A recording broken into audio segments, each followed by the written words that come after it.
শুভ সন্ধ্যা বন্ধুরা, আজ হলো 6 এপ্রিল সোমবার। আজকের সন্ধ্যার বরাক উপত্যকার শ্রীভূমি, করিমগঞ্জ, শিলচর, হাইলাকান্দি সহ আসামের বিশেষ বিশেষ খবরগুলি হলো: বরাক উপত্যকার বদরপুরে নেশাবিরোধী অভিযানে পুলিশের বিরাট সাফল্য।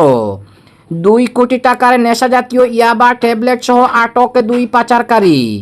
বিস্তারিত থাকবে প্রতিবেদনে। অসমের বরাক উপত্যকায় তৃণমূল কংগ্রেসের জোরদার নির্বাচনী প্রচার। তৃণমূল কংগ্রেসের প্রার্থীর সমর্থনে বরাকে আসলেন ভারতীয় ক্রিকেটার তথা বহরমপুরের লোকসভার সাংসদ ইউসুফ পাঠান। ব্রহ্মপুত্রের বুকে ভয়াবহ নৌকা দুর্ঘটনা, নিখোঁজ 3। কংগ্রেসের কাছে ক্ষমতাই বড়, জাতীয় স্বার্থ নয়। অসমে এসে কংগ্রেসকে তীব্র আক্রমণ ভারতের প্রধানমন্ত্রী নরেন্দ্র মোদীর। পাতারকান্দিতে অমিত শাহের সফর উপলক্ষে প্রস্তুতির খোঁজ নিলেন মন্ত্রী কৃষ্ণেন্দু পাল। অসমে কংগ্রেস ক্ষমতায় এলে 100 দিনের মধ্যে বিচার পাবেন জুবিন গর্গ। অসমে এসে হুঙ্কার রাহুল গান্ধীর। এবং অসম বিধানসভা নির্বাচনে এনডিএ শিবিরের বিপুল জয়ের ইঙ্গিতে জনমত সমীক্ষায়। তাহলে বিস্তারিত খবরে যাওয়ার আগে অবশ্যই ভিডিওটিতে একটি লাইক দিয়ে চ্যানেলটি সাবস্ক্রাইব করে পাশের বেল আইকনটি বাজিয়ে রাখবেন এবং ফেসবুক পেজে দেখা থাকলে পেজটি ফলো করে ভিডিওটি শেয়ার করবেন, যাতে সঠিক খবরগুলি সবার কাছে পৌঁছাতে পারি। এবার শুনুন আজকের খবরের বিস্তারিত।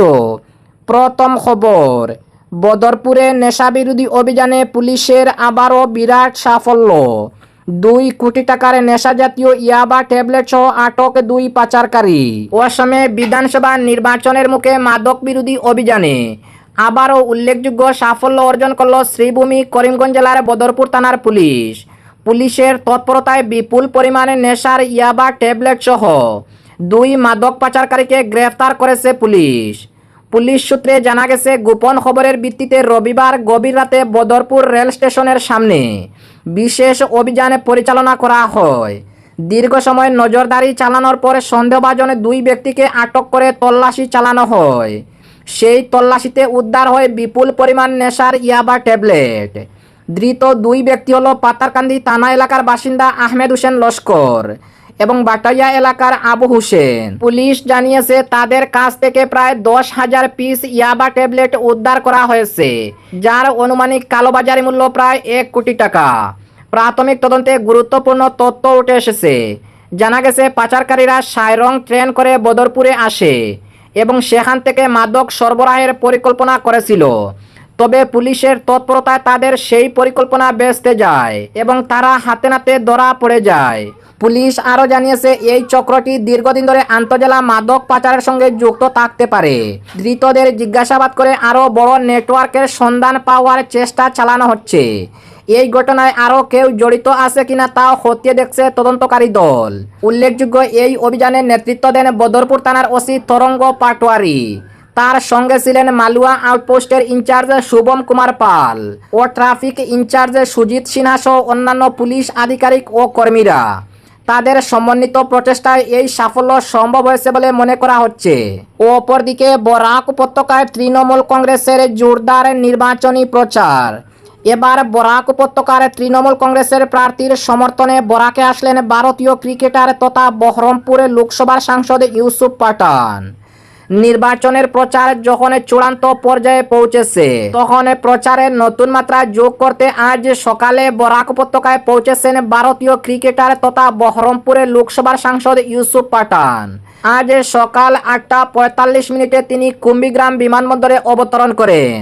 জানা গেছে, সর্বভারতীয় তৃণমূল কংগ্রেসের প্রার্থীর সমর্থনে বরাক উপত্যকার বিভিন্ন প্রান্তে আয়োজিত নির্বাচনী জনসভায় তিনি অংশ নেবেন।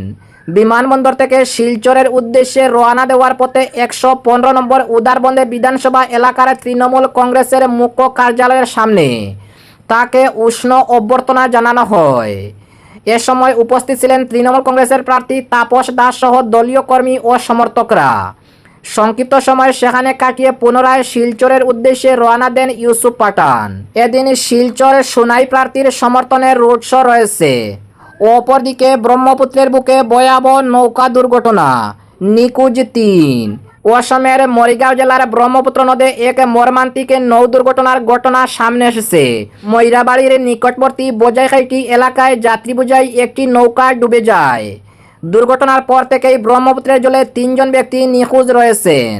তবে এই দুর্ঘটনায় 17 জন পুরুষ ও মহিলা কোনো রকমে প্রাণে রক্ষা পান। প্রাথমিক তথ্য অনুযায়ী টুলুঙ্গা নৌকায় যাত্রী পরিবহনের সময় এই দুর্ঘটনাটি ঘটেছে। নিখোঁজদের মধ্যে রয়েছেন 15 বছরের কিশোর মুবাশ্শের আহমেদ। এছাড়া এখন পর্যন্ত সন্ধান মেলেনি 70 বছর বয়সী ওয়াহিদ আলী এবং 35 বছরের বয়সী আইনুল হকের। এ ঘটনার পর স্থানীয় প্রশাসন উদ্ধারকারী দল তল্লাশি অভিযান চালিয়ে যাচ্ছে। অপরদিকে কংগ্রেসের কাছে ক্ষমতাই বড়, জাতীয় স্বার্থ নয়। অসমে এসে কংগ্রেসকে তীব্র আক্রমণ ভারতের প্রধানমন্ত্রী নরেন্দ্র মোদী। কংগ্রেসের বিরুদ্ধে তীব্র আক্রমণ শানিয়ে প্রধানমন্ত্রী নরেন্দ্র মোদী অভিযোগ করলেন, দলটি ক্ষমতার জন্য তুষণের রাজনীতি করে এবং অনুপ্রবেশকে প্রশ্রয় দেয়, যা অসমের স্বদেশী মানুষের অধিকারকে ক্ষতিগ্রস্ত করেছে। অসমের বরপেটায় এক জনসভায় ভাষণ দিতে গিয়ে ভারতের প্রধানমন্ত্রী নরেন্দ্র মোদী বলেন, ভারতীয় জাতীয় কংগ্রেস ক্ষমতার জন্য যে কোনো সময় সীমা অতিক্রম করতে পারে। মোদীর অভিযোগ, কংগ্রেসের নীতির ফলে অতীতে অনুপ্রবেশ বেড়েছে এবং এর জেরে স্থানীয় মানুষের জমি দখল হয়েছে। প্রধানমন্ত্রী নরেন্দ্র মোদী আরও বলেন, কংগ্রেস অনুপ্রবেশকে সমর্থন করেছে, যার ফলেই অসমে স্বদেশী মানুষের বিপুল জমি দখল হয়ে গেছে।